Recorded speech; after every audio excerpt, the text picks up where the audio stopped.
everyone. Welcome to our online learning. So our first lesson, guys.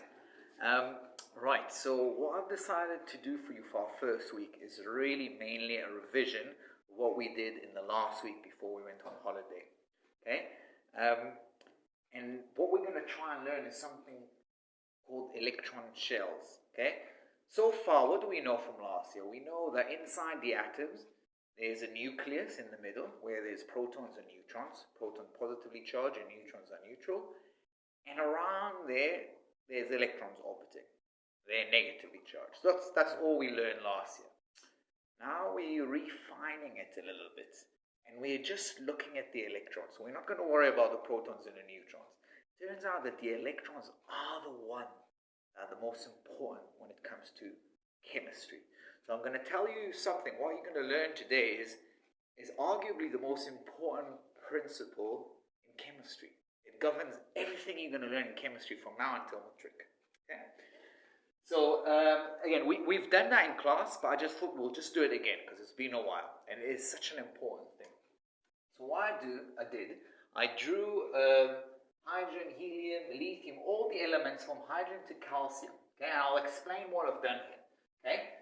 So for the first two rows, I actually drew how the electrons orbit around the atom. And then I was a bit lazy on the third row. Well, I'll come to that in a minute. Okay? So hydrogen have one proton and one electron. Okay? One proton, one electron. Okay? I do the proton, the nucleus, in fact, I didn't even drew what's inside. I just drew it as a little blue circle. But the electrons, that's what I said is important, I drew as an X. So it has one electron. I hope you can see that. Okay. Now we're swapping, jumping all the way to helium. Okay, helium is in column 8. Okay, and you can see there's two electrons, and I didn't draw two protons. I'm just not bothered with the nucleus. Okay, so far so good. Then we're moving on to lithium. Now lithium has 3 electrons. Okay, but what we see here, we see that we have 2 electrons in that first circle, but the third one has to go up to a circle above. Okay, the electrons orbit in what we call shells. Okay, but it turns out that the first shell can only take 2 electrons. If there's a third electron, you will have to go on to the second shell. Okay, now at this point you probably are asking yourself, why is that? Why can't we have 3 in the first one? I can't really explain. Okay, so if you really want to know the answer for that, you're going to have to not worry about chemistry. You're going to have to do a physics degree, and when you're going to do your quantum mechanics, your maybe second or third course in your second year probably, you will be able to answer that question. Okay, right. Now moving on to beryllium. Okay, has 4 electrons, so we'll have 2 in the first shell and 2 in the second one. Okay, that makes sense. Now boron. Boron has 5 electrons, so it has 2 in the first. But now look at that. The second shell can take 3. Why? Again, you're going to have to learn something called quantum mechanics. Carbon can take 2 in the first one and 4 in the second one. Okay, now I'm going to move a little bit faster. Nitrogen 2 in the one, 5 in the second shell. Oxygen 2 and 6. Fluorine 2 and 7. Neon 2 and 8. Okay, moving on to the next row, we get sodium. Okay, here I was a little bit lazy. So instead of drawing all the shells, I just wrote down here the number of electrons in each shell. Can you see that in the red? Okay, so it has 2 in the first shell, 8 in the second one, and the next one will go in the third shell. It has 3 shells. Okay. Right? Magnesium 2, 8 and 2, aluminium 2, 8 and 3, silicon 2 in the first one, 8 in the second one, 4 in the third one, phosphorus 2, 8 and 5, sulfur 2, 8 and 6, chlorine 2, 8 and 7, argon 2, 8 and 8. Okay? At which point, again, the shell is full. Okay? And then we're moving on to the 4th row. Okay? Hope you can see that, yeah? Potassium will take 2, 8 and 8, and he opens the 4th shell, which he takes 1. Calcium will take 2. And that's as far as we're concerned, periodic table. Obviously, there's much more, but we're not going to deal with it. What's the pattern here? Well, it's quite a lot of interesting things. So what you can see is that the rows, okay, what we call the periods in the periodic table, tell you how many shells there are. In period 1, okay, we've got 1 shell. Period 2, we've got 2 shells. Period 3, you can see 3 numbers, 3 shells. Period 4, there's 4 shells. So that's one thing that we can see. The second thing we can see is if you look at the groups, right, the columns are called the groups. Group 1, group 2, group 3, 4, 5, 6, 7. They tell you how many electrons there are in the outer shell. Okay? Group 1 has 1 in the outer shell. See, 2 and 1, 2, 8 and 1, 2, 8, 8 and 1. Outer shell is 1. Group 2 have 2 electrons in the outer shell. Group 3 has 3 electrons in the shell. 4, 5, 6, 7. Okay, right, noble gases is a little bit of an exception because we only have 2 electrons here in the outer shell. Here there's 8. Okay? But you'll see in a minute, it actually doesn't matter. Okay? It turns out, and this is what I told you in the beginning, the most important really I think to understand about chemistry is that the number of electrons in the outer shell determines the property of the material. Okay? And if you remember, we learned that last year, these are called families. Okay? These groups are called families. Okay? And families, like families, they have similar properties. Okay? Right? They're not, everyone is the same, but they are similar height, similar size, whatever. Okay? Same thing with chemicals. So all these guys, I'm sure you guys remember, the alkali metals, okay, alkali earth, the halogen, they're all similar. Why? Because they have the same number of electrons. And why having the same number of electrons is so important? Well, the most important thing that you need to know about chemistry. If you don't know that, if you know that, you understand chemistry.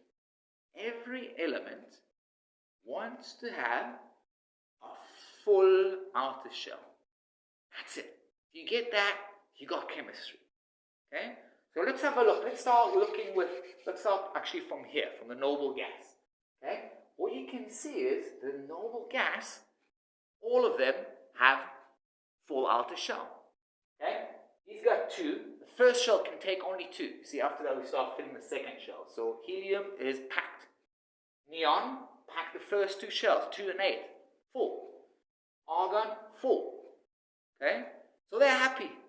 Okay? The only elements that are happy with themselves, noble gases, they don't need to do anything. But if we look at, say, the alkali metals, shape, they only always have 1 extra electron. They're dying to have a full shell. Now what can they do? Let's look at sodium. They can either get another 7 electrons to fill it up, and then it will be like argon, or you can get rid of 1 electron. So what's easier? Get rid of 1 electron or gain another 7 electrons? Of course, it's easier to get rid of 1 electron. So alkali earth would like to get rid of 1 electron, and then it will be full. Magnesium, he's got 2 in the outside, the outer layer. So he can either get rid of 2 electrons or gain 6. What will be easier? Of course, get rid of 2. Okay? They'll get rid of 2. Boron, get rid of 3 or gain 5. Of course, it will be easier to get rid of 3. Carbon. Okay, these guys are a little bit funny, those ones. Okay, they've got exactly 4. They're in the middle. So they either get rid of 4 or gain 4. It's kind of the same, isn't it? That's why they're so special, and we're not going to deal with them until grade 11 or 12 when you do organic chemistry. I think it's grade 12, so we're not going to worry about them at this point.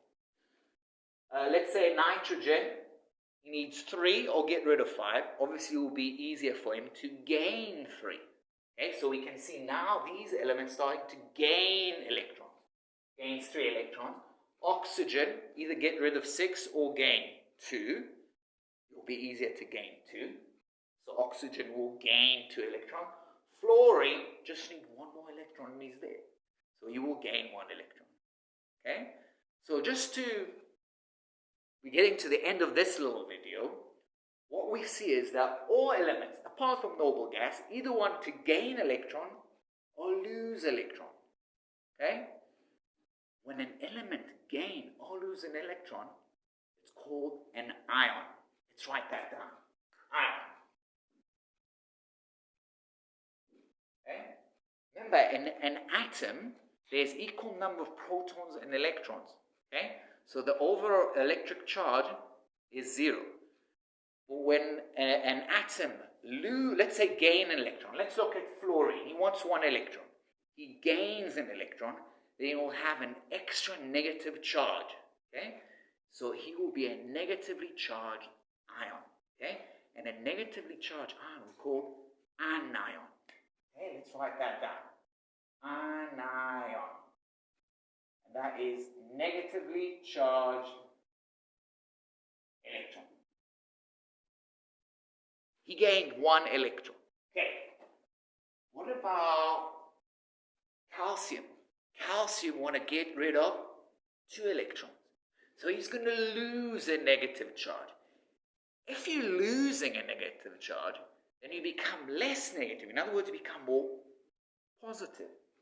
So these elements will become cation. Cation. Okay, you can see that that T is like a positive. I write T like a positive. That's the way to remember it. Positive ion. Okay, it's positively charged. Positively charged ion. Okay, just to summarize and maybe add one little thing. All elements want to have full outer shell. Okay, therefore they either gain electron or lose an electron. Now we notice that on the left side, up to here, all these guys want to lose electrons. In other words, they become cations. But what I'm going to add now is that all these guys are basically, yes, you probably guessed it, they are metals. So metals form cations, positively charged ions.